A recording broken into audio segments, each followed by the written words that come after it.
Let's turn the camera over to my truck and I'll kind of take this apart, show you guys the insides, and you can check out the wear patterns on my gun. All right, this is super weird doing around the camera. Okay, clear.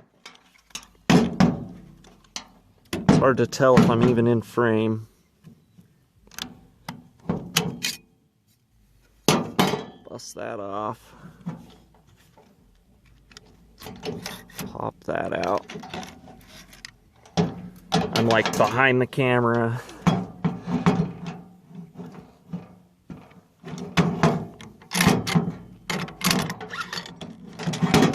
Alright, so there's our parts. I'm just gonna kind of wipe this off here.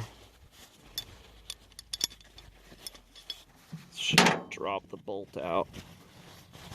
So I'm just swiping this off. I've actually kept this thing on this entire time, which is kind of crazy, I guess, but anyways, I don't lube this that much, a little bit.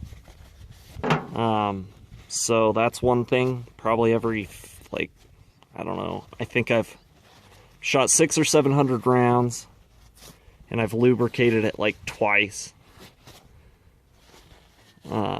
Never really super cleaned it, but anyways, let's see. We kind of need some more light here so that hopefully you can see. Here's my bolt carrier. I actually smoothed this down, which may or may not have been a mistake. I don't know. I just kind of figured it would help smooth the action out. But as you can see, hopefully everything's focusing.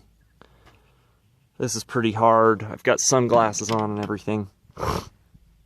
Here's one of the things I have noticed. There are marks here. Right there, you can see a good one.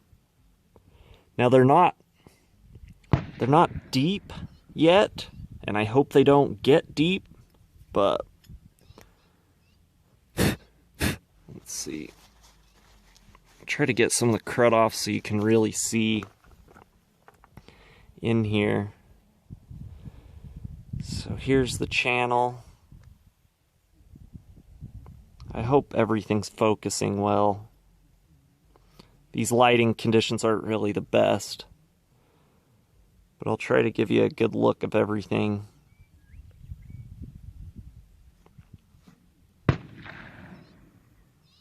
Yes, I have had a little bit of deformation on this.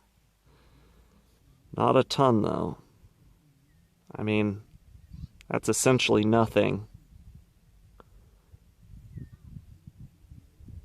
Yeah, that's really not much at all. Definitely less than AK Operators Union guy had on the dovetail. Try to get in the light. The sun's kind of going down, so it's making the lighting not the greatest. What I'm noticing is there's a little bit of kind of marks down in here you're never going to see because of the shadow. Maybe right there. The metal, you know, it's showing metal. And then the finish has kind of come off here. And then that up there on the piston. But a little bit there. Now and this is actually new to me. Right here, do you see that shiny bit right in there? So that's happened. And a little dingle there. But not too bad. Definitely in better shape, I feel like, than AK Operators Union was. And then I've also heard there's an X here that you can kind of see. Now that is supposedly an updated bolt carrier with a different heat treat than before, than the original ones. So this is a later serial numbered RAS-47. Apparently they made some changes there. The recoil, spring, and everything is just completely fine. My dust cover, still great. No marks, nothing. It does not rattle. Now, let's kind of wipe this off the bolt and show you what we have. Because I want people to watch this and decide if they want to get it. I can't say that I was happy to buy the rifle and then have AK Operators Union run 5,000 rounds through it and completely kill his gun. That didn't exactly make me happy.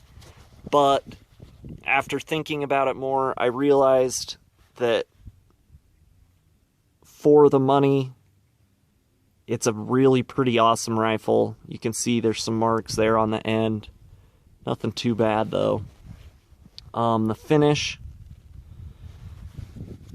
is sort of coming off. Let's try to really focus here. Finish is kind of wearing off there. And you can see these like high points from the milling process or whatever they do that end up getting worn down. The bolt face really seems fine to me. Here's the thing though, this is my first AK. I'm not some AK expert. But nothing looks too bad. See, there's kind of a line there. And I've tried to kind of figure out what all these marks are coming from, but it's kind of hard. Anyways, here, oops. Here's kind of the back of the locking lugs right there. So you can definitely see, and there's my fingernail just kind of grips right here. The metal's kind of been pushed over. So you can see that really good there.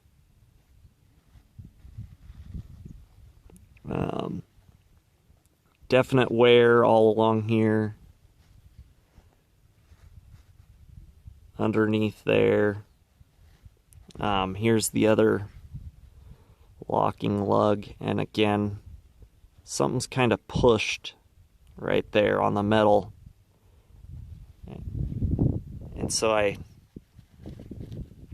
can just kind of get my fingernail on something there and here. But then there's some wear right here on this corner right there. That's basically it. Try to show you inside the gun, but that's kind of tough, especially with this light. Everything's pretty normal. I'm trying to think of a way to show you this. Let me.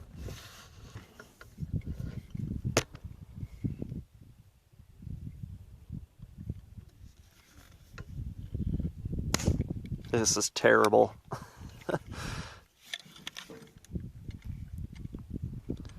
Yeah, there's no way I'm gonna be able to show you what I'm trying to show you.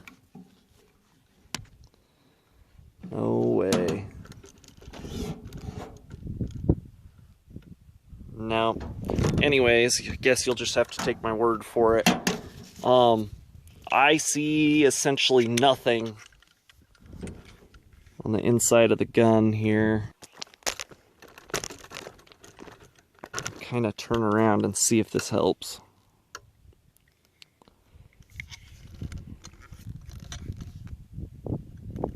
No. Anyways,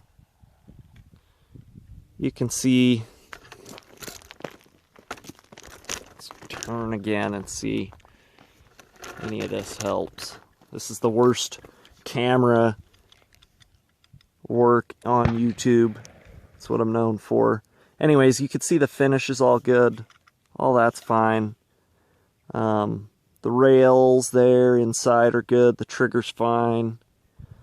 I kind of smoothed that I didn't remove material, I just kind of polished it.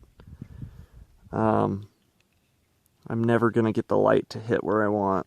There you go, there's the trunnion. Probably as good as you're going to see it. Definitely no wear on the trunnion. All the wear has seemed to be on the bolt and bolt carrier. So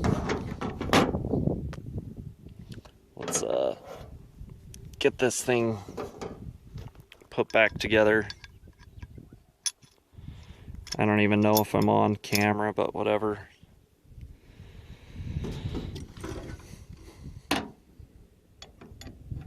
Oh, and I didn't feel like taking the gas tube apart, but the gas tube, last time I looked, was completely fine. There's kind of some marks on the top where it had been rubbing that one part of the piston, but it wasn't deep or anything. Just kind of not dirty, almost.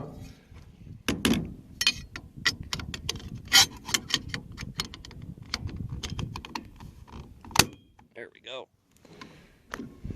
Hit the camera. Okay.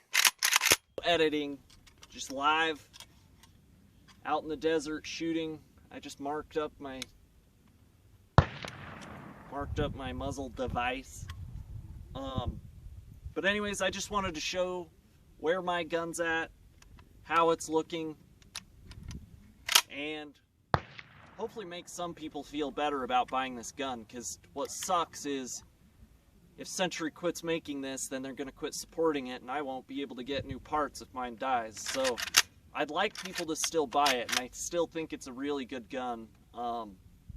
Overall, mostly. It does worry me about the bolt and bolt carrier, but when I have problems, I'll make a video about it, and I'll be calling Century and having them send me a new gun, or I'll send them my bolt and bolt carrier and get it replaced. And hopefully they make some improvements and no one has to worry about this problem anyways. So overall, I'd still recommend the gun with caution. Probably not my top pick. I sort of wish that I would have went with like a DDI, something like that, because I've heard nothing but good from them, and they're not that much more money. So anyways, if I had it to do over, I'd probably get a DDI, but if someone's looking at one of these, especially if you find one for a good deal on the used market, go for it. It's a really nice AK. Anyways, this video's getting long as hell, so see you next time.